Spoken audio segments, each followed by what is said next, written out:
Commander Jake Morrison stood on the bridge of the UEC Defiant, staring at the dark screen where the Galactic Council's transmission had been just moments before.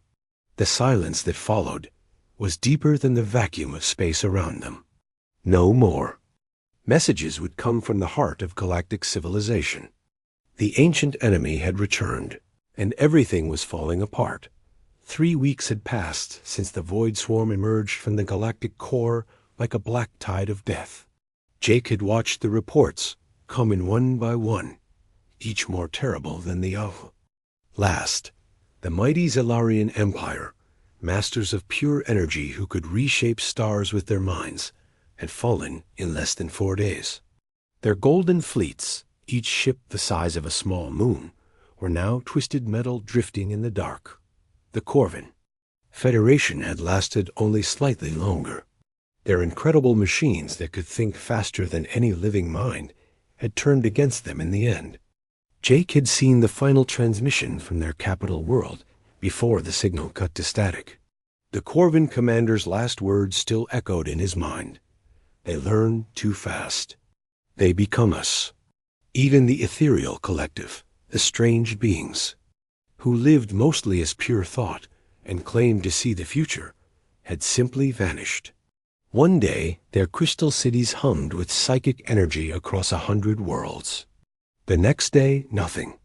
Not destroyed, not conquered, just gone. As if they had never existed at all. Captain Lisa Rodriguez walked up beside Jake, her face grim as she studied the tactical display. Red markers showed the swarm's advance across the galaxy. A spreading infection of darkness that consumed everything in its path. Blue markers showed the retreating fleets of every major species, all heading toward the Outer Rim territories, where they hoped to find some safety in the empty spaces between stars. Any word from Admiral Carter? Jake asked, though he could see the answer in Lisa's expression. The fleet's taking position at the Kepler Nebula, she said quietly. We're the forward scout. The Admiral wants us to gather as much data as possible before the main force arrives. Jake nodded, but his stomach felt heavy. The Kepler Nebula was directly in the path of the swarm's advance. Every projection showed the Dark Fleet would reach that position within 2 weeks. Setting up a defensive line, there was not strategy. With suicide. Dr. Emma Stone emerged from the science lab, her usually neat hair disheveled from long hours of work. She carried a data pad filled with her latest analysis, and her hands shook slightly as she approached the command station. I've been studying the attack patterns, Emma said, her voice hoarse from exhaustion. The swarm doesn't just destroy civilizations. It feeds on them. Every ship they consume, every world they take, makes them stronger and smarter. Lisa frowned. How is that possible? Emma pulled up a holographic display showing the swarm ships. They looked like living things more than machines, with flowing black surfaces that seemed to absorb light itself. They don't just take the physical matter. They absorb the technology, the knowledge, even the tactical thinking of their victims. That's why they defeated the Zellarians so quickly. They learned to use energy manipulation just by fighting them. What about the Corvin? Jake asked. Worse, Emma replied. The swarm hasn't just learned from technology. It can corrupt it. The Corvin's computer networks became part of the swarm's mind. Every battle computer, every tactical system, every AI they had turned against them in the end. The bridge fell, silent as the implications sank in. Every species in the galaxy had built their power on advanced technology. Energy weapons, quantum computers, artificial intelligence, matter manipulation, all the tools that made galactic civilization possible had become weapons in the enemy's hands. Ma'am, called Lieutenant Ben Hayes from the communications station. We're receiving a transmission from the refugee fleet. It's Commander Zix of the Corvin. Lisa nodded. Put him through. The main screen flickered to life, showing the insect-like features of a Corvin commander. His compound eyes, usually bright with electronic implants, were dim and lifeless. Behind him, Jake could see the cramped interior of an escape pod. "Human vessel," Zix's translated voice came through the speakers. "You must flee immediately. The swarm learns from every encounter. They have absorbed the tactical knowledge of 17 species. Your weapons, your defenses, everything you have, they will turn it against you within hours of first contact." Lisa stepped forward. "Commander."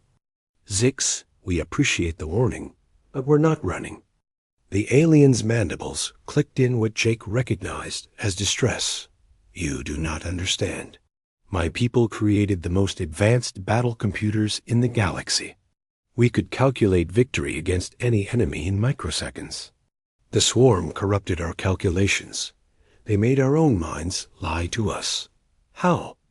Emma asked, leaning forward with scientific curiosity, despite the dire situation. "They think in patterns we cannot comprehend," Zix replied. "Perfect patterns, flawless logic. They predict every possible action because they have absorbed the tactical knowledge of thousands of species over millions of years. There is no strategy they have not seen, no weapon they cannot counter." The transmission ended abruptly as the refugee pod moved out of range.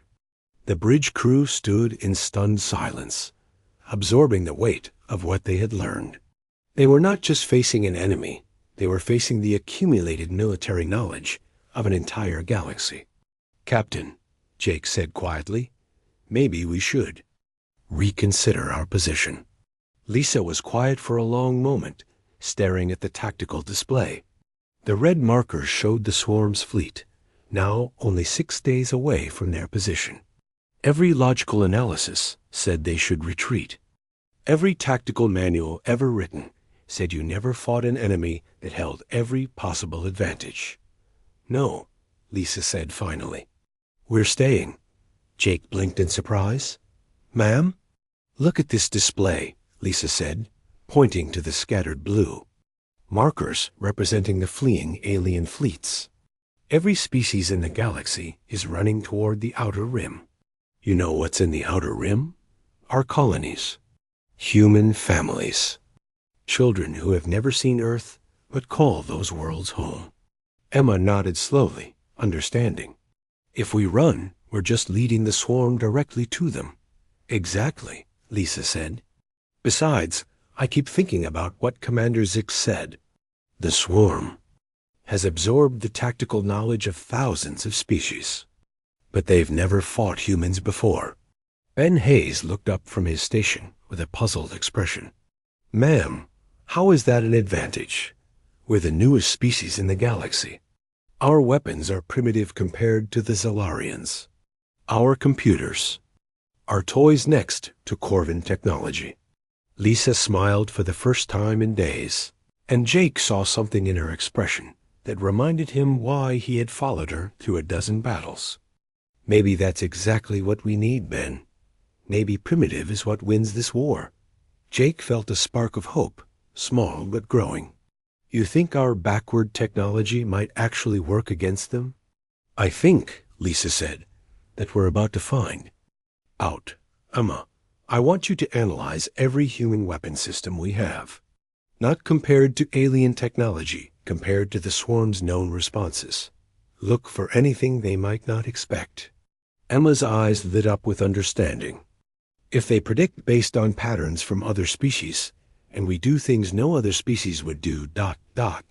then maybe we can surprise them," Lisa finished. "It's not much of a plan, but it's what we have." Jake returned to his post with new determination. Around him, the crew of the Defiant began preparing for a battle that every logical analysis said they could not win. But for the first time since the crisis began, he felt something other than despair, that maybe being the underdogs would save them. Lieutenant Colonel Ben Hayes crouched behind the twisted remains of what had once been a Corvin defense tower. The metal was wrong somehow, flowing like liquid while still solid, covered in the same light-eating darkness that coated all swarm. Technology. His Marines spread out around him, checking their weapons one final time before the assault. "Remember," Ben whispered into his unit, "chemical explosives only. No energy weapons, no smart ammunition. If it has a computer chip in it, leave it behind." Private Tony Clark hefted his old-fashioned rocket launcher, the kind that used simple chemical propellant instead of plasma acceleration. "Feels weird going backward, sir." "Backward might be forward today," Ben replied, watching the swarm creatures moving through the ruined city below. They looked like walking shadows with too many arms, each one carrying weapons that had once belonged to the Corvan defenders. On my mark. The assault began with a sound the galaxy had not heard in centuries, the roar of chemical explosives and kinetic weapons. Ben's Marines charged down the hillside firing bullets and launching rockets, while the swarm creatures tried to respond with stolen energy weapons. For the first few moments, the result was chaos. Then something remarkable happened. The swarm creatures began to stumble. Their movements became jerky and uncoordinated. The weapons they carried, designed to automatically target and fire, kept missing targets that should have been easy to hit. "They can't track us," Tony shouted over the gunfire. "Their targeting systems keep glitching." Ben realized what was happening. The swarm had absorbed the Corvan's advanced targeting computers, systems that predicted where an enemy would move based on thousands of variables. But those same systems couldn't handle the randomness of human tactics. When a Marine rolled behind, cover for no tactical reason, or when someone fired 3 shots instead of the optimal 2, the predictions failed. "Keep being unpredictable," Ben ordered. "Do things that don't make sense. Confuse them." The battle for the colony turned into the strangest military engagement in galactic history. Marines fired weapons while spinning in circles.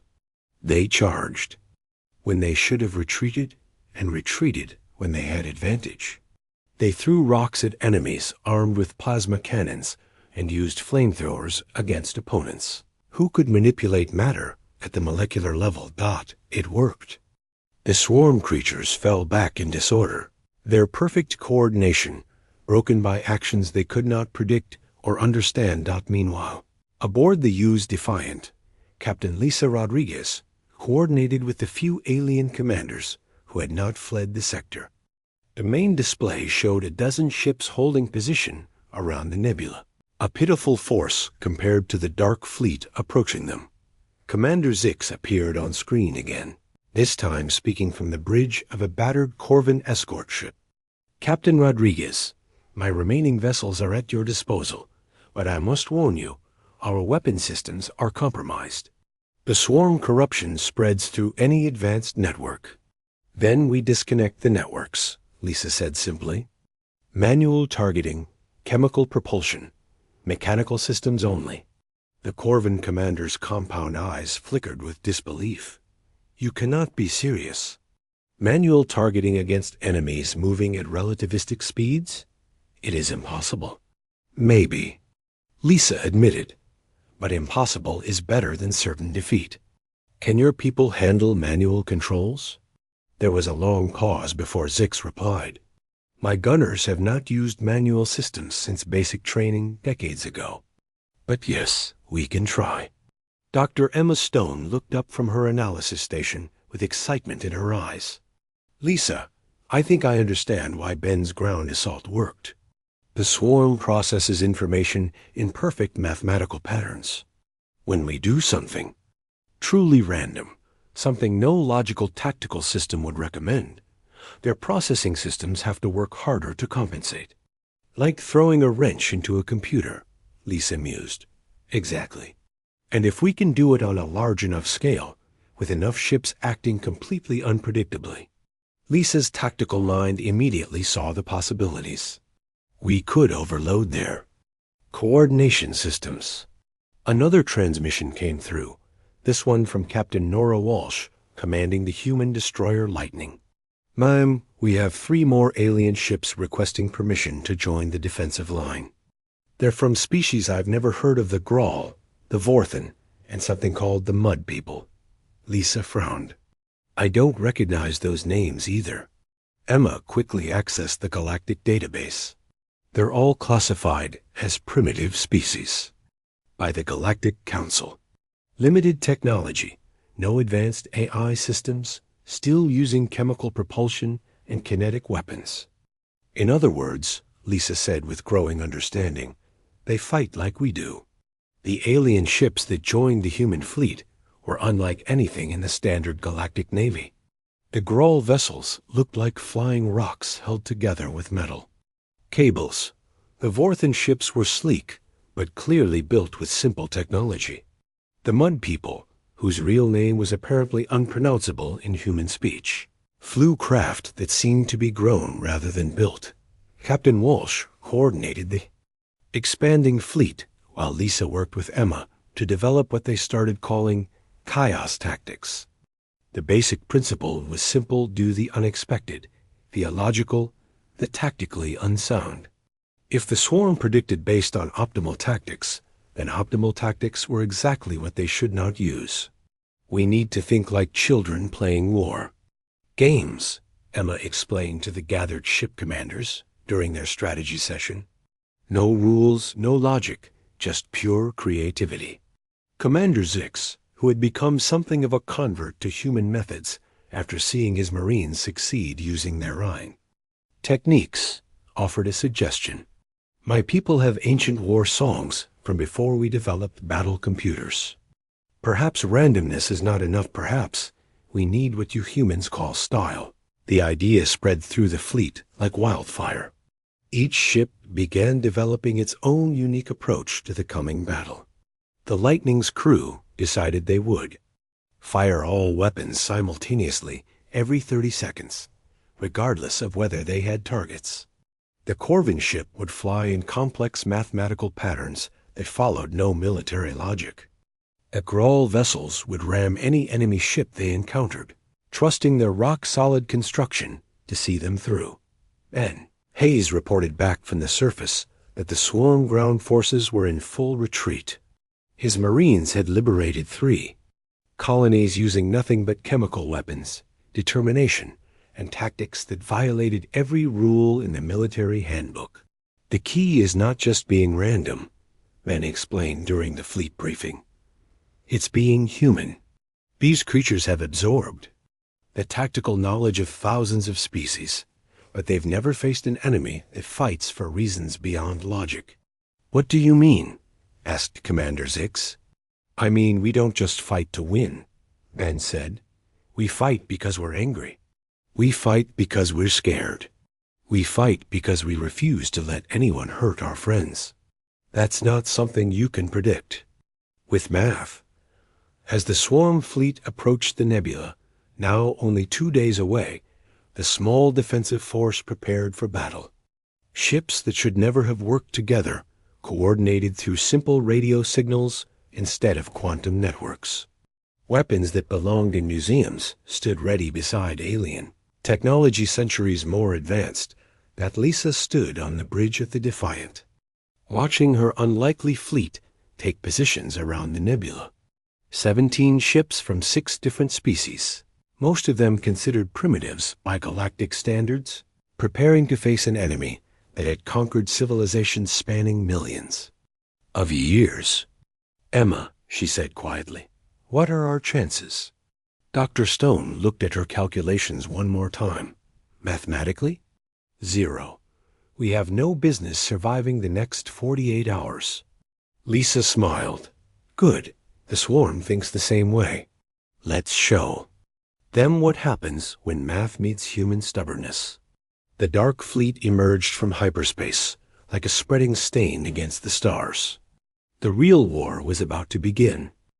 Major Tony Clark floated through the dark corridors of the captured Corvin dreadnought, his chemical-powered jetpack hissing softly in the silence. The ship had been beautiful once, all flowing lines and crystalline surfaces that hummed with quantum energy. Now it was a nightmare of twisted metal and organic-looking growths that pulsed with sickly light. His team of Marines followed behind him. each carrying weapons that would have been museum pieces on any civilized world. Chemical, explosives, kinetic rifles, even old-fashioned flamethrowers. They looked ridiculous next to the advanced technology surrounding them, but they were alive while the original crew was not. "Movement ahead," whispered Sergeant Lisa Kim, pointing down a corridor where shadows moved in patterns that hurt to. "Look it directly. 3 contacts, maybe 4.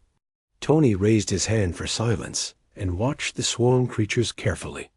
They had once been Corvin engineers, but now they moved with the same flowing coordination as all swarm entities. Perfect synchronization, every step calculated for maximum efficiency. That was when Tony noticed something strange. The creatures kept pausing, tilting their heads as if listening to something.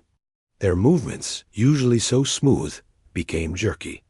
When his team did unexpected things. When Sergeant Kim scratched her nose for no reason, all 3 creatures stopped and turned toward her location. When Private Dan Cooper shifted his weight from one foot to the other, just because he was nervous, the creatures began moving in the wrong direction entirely. "They're trying to predict us," Tony realized, and failing. He keyed his comm unit. "All teams, this is Clark. I need you to start doing random things. Scratch your face, tap your foot, anything that serves no tactical purpose." "Sir?" Came they. Confused response from Team 2. "Trust me," Tony said. "These things think in patterns. Break the patterns."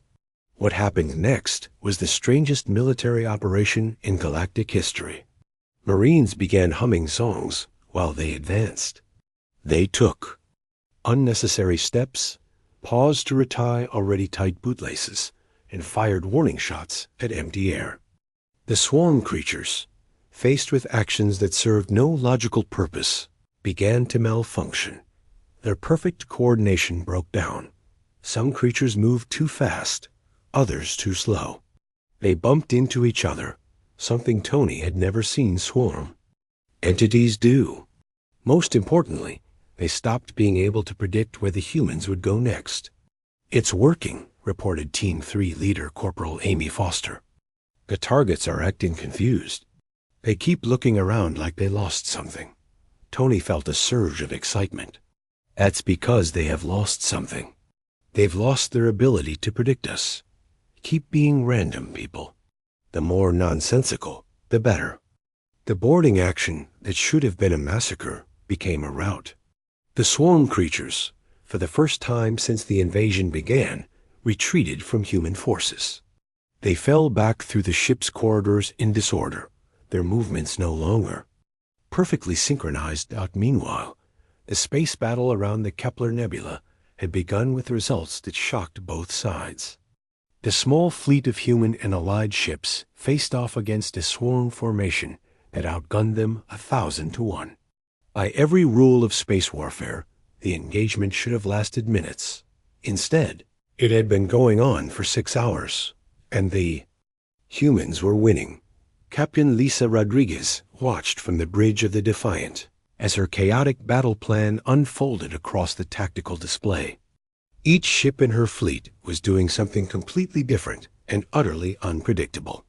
The results were beyond her wildest hopes. The Lightning, commanded by Captain Nora Walsh, was flying in a pattern that spelled out curse words in Ancient Earth languages while firing all weapons every 30 seconds, regardless of targets. The swarm ships trying to intercept it kept overshooting their intercept courses. Unable to predict where it would go next. Commander Zix's Corvin vessel was playing what he called the song of random numbers over all frequencies while spinning, end over end, and firing whenever the ship's rotation brought weapons to bear on anything. 3 swarm ships had already been destroyed trying to match the impossible maneuver. The Grawl ships were simply ramming everything in sight, their rock-solid construction allowing them to survive impacts that would destroy normal vessels. The swarm ships, expecting logical tactical behavior, kept trying to avoid collisions that the Grawl actively sought. "Ma'am, called Lieutenant Jake Morrison from the tactical station. "The swarm formation is breaking up. They're not maintaining coordination anymore." Lisa could see it on the display. The dark ships, which had moved in perfect harmony at the start of the battle, were now scattered across space. Some were pursuing targets that no longer existed. Others were firing at empty space where they expected enemies to be. A few were even shooting at each other. Dr. Emma Stone looked up from her science station with wonder in her voice. "Lisa, you need to see this. I'm reading massive quantum fluctuations from the swarm command ship. Their coordination network is overloading." "Overloading how?" "They're trying to process too many variables," Emma explained. "Every time one of our ships does something unpredictable, their central intelligence has to recalculate the entire battle. We're giving it more chaos than it can handle." Lisa felt a wild surge of hope. "Can we increase the chaos? If we can get more ships to act even more randomly, we might be able to cause a complete system failure." Lisa opened a channel to all ships in the fleet, all vessels. "This is Admiral Rodriguez. I want everyone to do the most ridiculous thing you can think of. The stupider the better. Make no sense whatsoever." The response was immediate and glorious. The human destroyer Thunder began broadcasting old Earth music at maximum volume while flying backward. A Vorthan cruiser started firing its main guns at the nearest star. The Mud People ships began what could only be described as dancing, spinning, and looping through space in patterns that followed no known physics. The effect on the swarm was devastating. Their perfect black formations dissolved into chaos as individual ships began acting independently. Some tried to retreat. Others continued attacking targets that were no longer there. A few simply stopped moving entirely, as if they're controlling. Intelligence had given up trying to understand what was happening. Tony Clark's voice came through the comm from inside the captured dreadnought. "Ma'am, the swarm entities aboard this ship have stopped moving. They're just standing still, like they're waiting for orders that aren't coming." "Same here," reported Captain Walsh from the Lightning. "The enemy ships nearest to us have gone.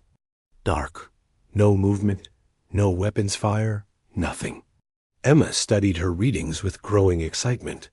The coordination network is collapsing. Without their central intelligence to guide them, individual swarm units don't know how to function. Lisa watched as more and more swarm ships went dark across the battle space. The massive fleet that had seemed unstoppable was falling apart before her eyes, defeated not by superior firepower, but by sheer unpredictability. "This is impossible," Commander Zix said over the comm, his translated voice filled with awe. "We are defeating an enemy that has conquered the galaxy." "Not impossible," Lisa replied, watching as the last of the functional swarm ships began retreating toward the galactic core. "Just human." The Battle of Kepler Nebula was over. A small fleet of primitive ships had defeated the advance guard of the swarm through tactics that violated every principle of military science. But more importantly, they had proven something that would change the course of the war. The swarm could be beaten, and word of that victory was already spreading across the galaxy, reaching the ears of every species that had fled in terror. For the first time since the invasion began, the scattered civilizations of the galaxy had hope. The real war was just beginning. Admiral Lisa Rodriguez stood before the holographic display in the war room of the Defiant, now the unofficial command center of the growing resistance movement. The display showed something that would have been impossible to imagine just weeks. Uggo green markers representing liberated worlds, spreading across the galaxy like healing medicine. The news of humanity's victory at Kepler. Nebula had traveled faster than the speed of light through quantum communication networks. Every species that had fled in terror now knew that the swarm could be beaten. More importantly, they knew how Captain Nora Walsh entered the war room carrying reports from across the galaxy. Her diplomatic missions had taken her to refugee camps, hidden bases, and the few remaining free worlds. What she had found there was remarkable. The response has been overwhelming, Nora reported. 17 species have sent representatives, requesting training in human tactics. The Zelarian survivors want to learn how to fight without using energy manipulation. Even some ethereal refugees have come out of hiding. Lisa studied the requests with amazement. These were species that had once looked down on humanity as primitive newcomers. Now they were begging to learn from the galaxy's youngest civilization. What about the major powers? Lisa asked. Nora's expression darkened. The Galactic Council remnants are still insisting that our methods are too dangerous. They claim that abandoning advanced technology will set civilization back thousands of years. They would rather lose with dignity than win with chaos, observed Dr. Emma Stone from her position at the science station. She had been working around the clock to understand how their tactics worked and how to make them more effective. Colonel Ben Hayes materialized as a hologram from his training facility on the liberated world of New Harmony. Behind him, Lisa could see beings from dozens of species learning to use chemical weapons and kinetic firearms. The students are eager but struggling, Ben reported. Species that have relied on computers for targeting don't know how to aim manually. The Corvin students keep trying to calculate optimal firing solutions instead of just pointing and shooting. What about the younger students? Lisa asked.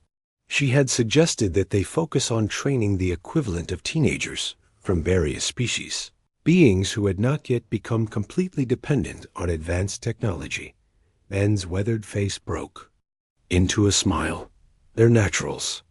A young Grawl named Boulder threw away his people's traditional fusion weapons and picked up a human rocket launcher.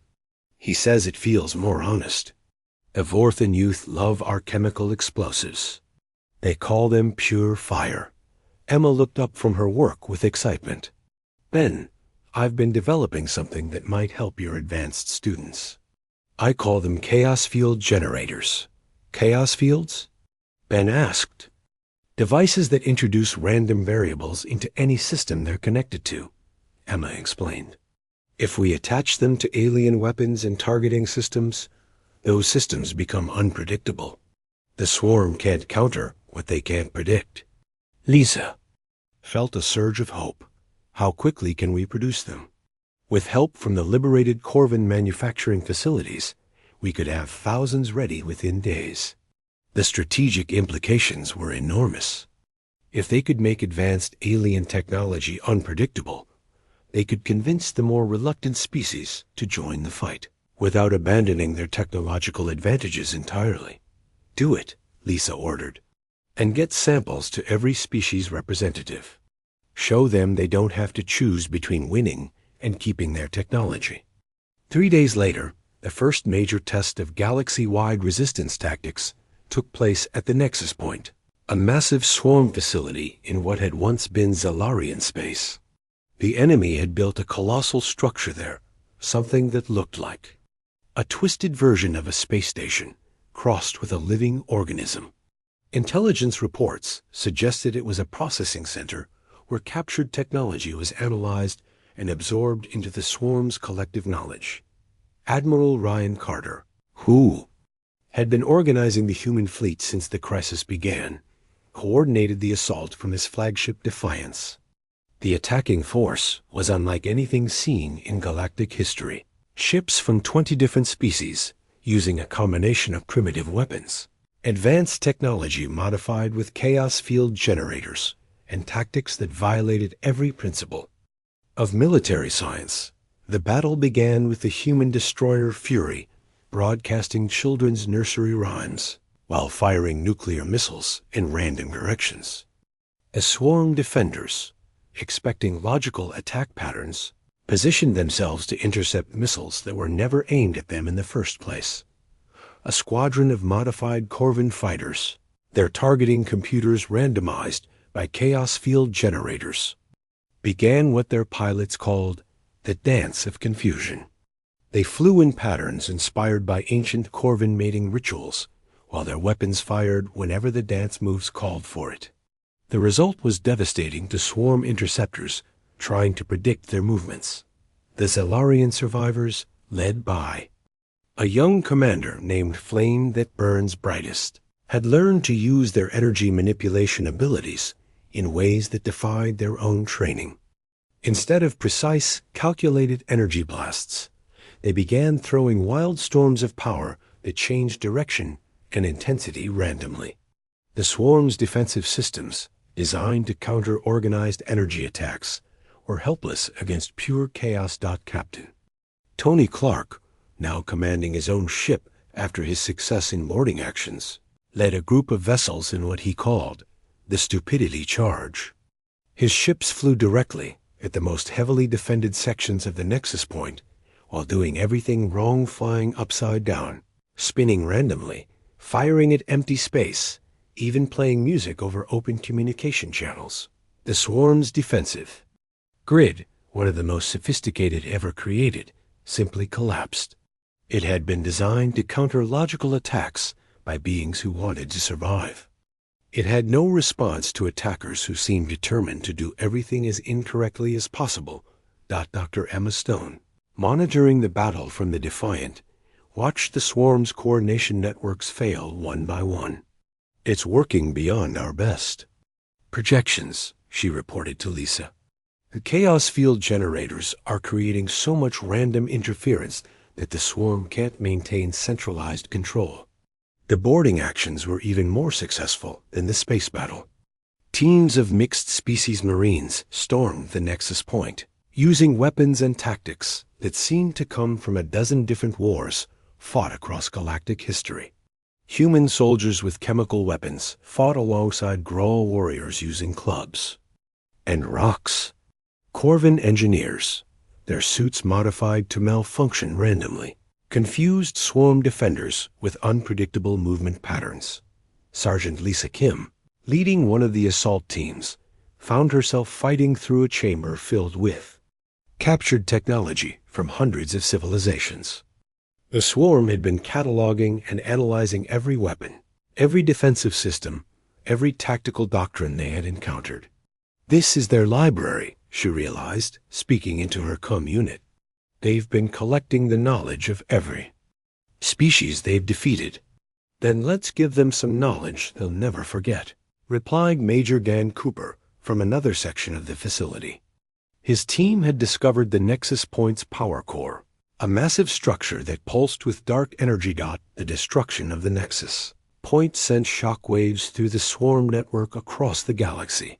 For the first time in millions of years, the ancient enemy began to experience something resembling fear.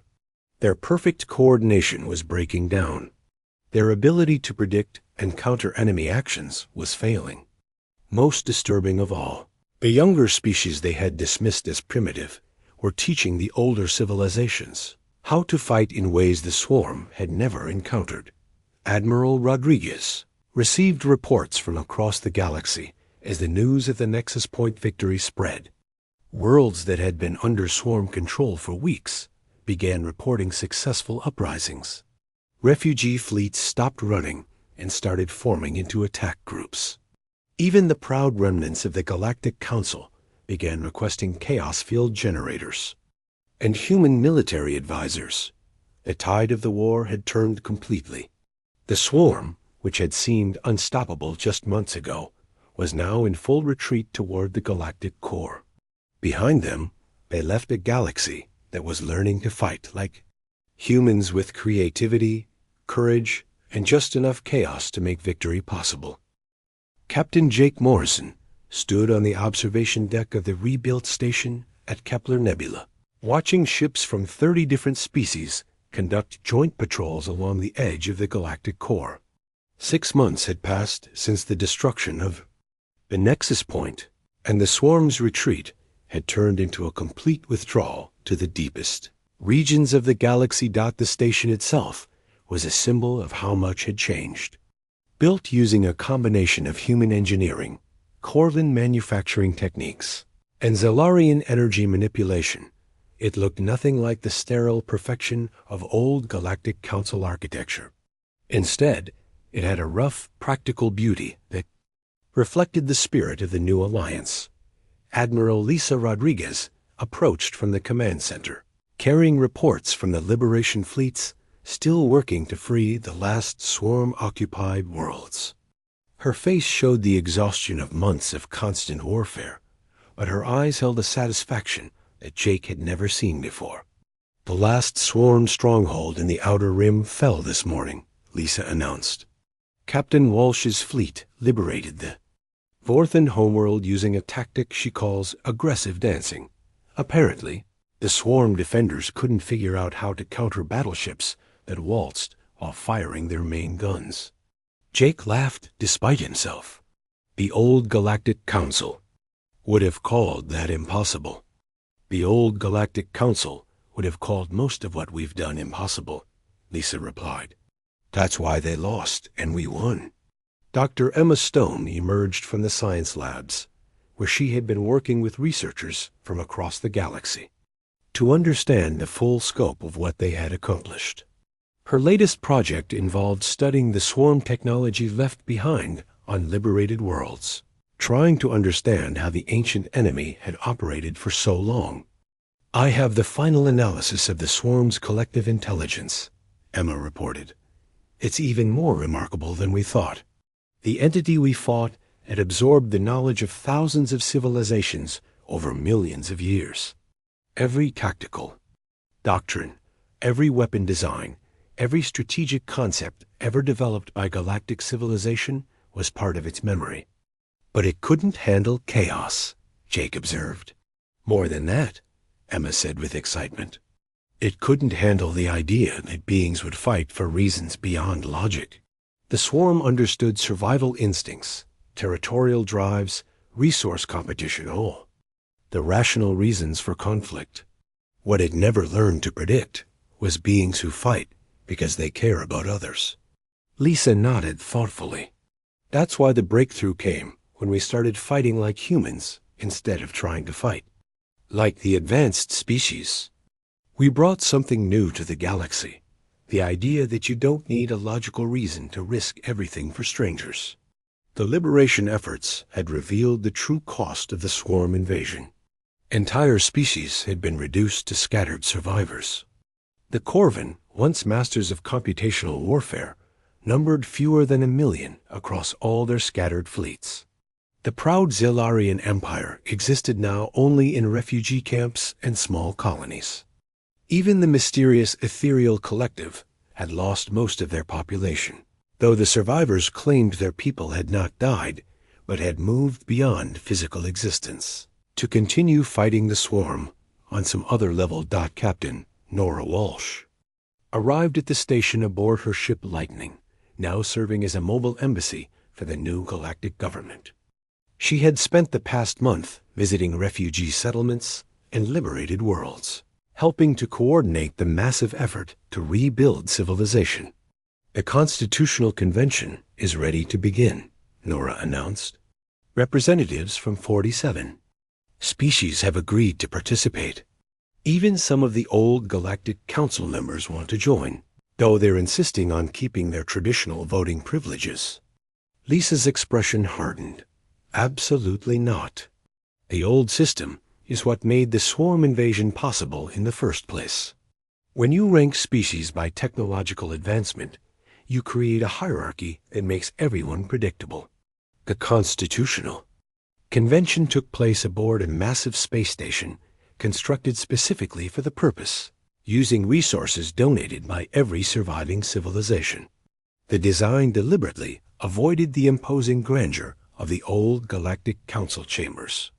Instead, it resembled a human town hall meeting, with simple chairs arranged in a circle, where every representative could see every other representative.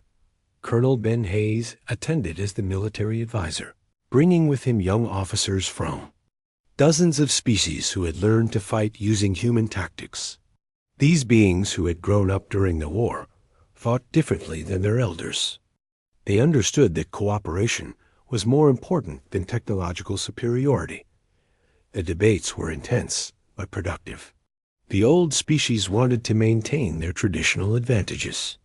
The newer civilizations, led by humanity but including the Grawl, Vorthen, and others, pushed for a system based on equality and mutual defense.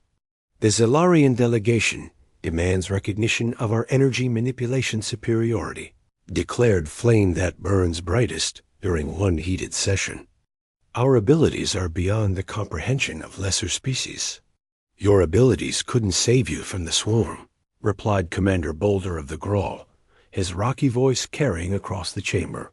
Human chemical weapons did what your energy. Mastery could not. Admiral Ryan Carter, serving as the human representative, stood to address the assembly. This isn't about who has the best technology anymore. It's about building something that can survive the next crisis. The swarm isn't gone. It's just dormant in the galactic core. When it returns, and it will return, we need to be ready with something stronger than what we had before. Dr. Emma Stone presented her research to the assembly, showing how the swarm's defeat had been possible only because the galaxy's defenders had abandoned the predictable patterns that advanced civilizations normally followed. If we go back to the old ways, we're just setting ourselves up for the same failure, she warned. The breakthrough came when young representatives from various species began proposing solutions that their elders had never considered. Instead of ranking civilizations by technology, they suggested ranking them by their contributions to galactic defense. Instead of centralized command structures, they proposed distributed leadership that could adapt quickly to new threats. The new Galactic Alliance, as it came to be called, was unlike anything in galactic history. Every species had an equal vote regardless of technology level. Military command rotated between different civilizations to prevent any single approach from becoming dominant. Most importantly, the Alliance maintained what they called chaos protocols, deliberate systems designed to introduce unpredictability into galactic defense networks. Captain Tony Clark, now Admiral Clark, established the Galactic Defense Academy on a world at the edge of known space. There, young beings from every species learned not just human tactics, but the philosophy behind them. They studied the importance of creativity over calculation, courage over logic, and cooperation over competition. The final scene of the Great War took place 1 year after the Constitutional Convention. Admiral Rodriguez, now commanding the Joint Patrol Fleet, received reports of strange energy readings from the galactic core. The swarm was stirring again, but this time the galaxy was ready. Jake Morrison, now captain of the newest ship in the fleet, the U.E.'s Hope, watched as vessels from 50 different species took defensive positions along the core boundary. Human destroyers flew alongside Zellarian energy ships. Corvin vessels with chaos field generators operated next to Grawl rock haulers modified for space combat. Remember, Lisa's voice came over the communication network. When they come back, he'll expect us to fight like the old galactic civilizations. They'll expect order, logic, and predictable tactics. Instead, Jake replied, looking at the diverse fleet around him, they're going to get chaos, creativity, and humans teaching everyone else how to be unpredictable. The galaxy was no longer breaking apart. It had been rebuilt on a foundation of cooperation, courage, and the understanding that sometimes the best way to solve an impossible problem was to refuse to accept that it was impossible. Humanity had given the galaxy something it had never had before: hope, backed by stubborn determination. And when the swarm returned, it would face not the scattered, hierarchical civilizations it had conquered before, but a united galaxy that had learned to fight like humans.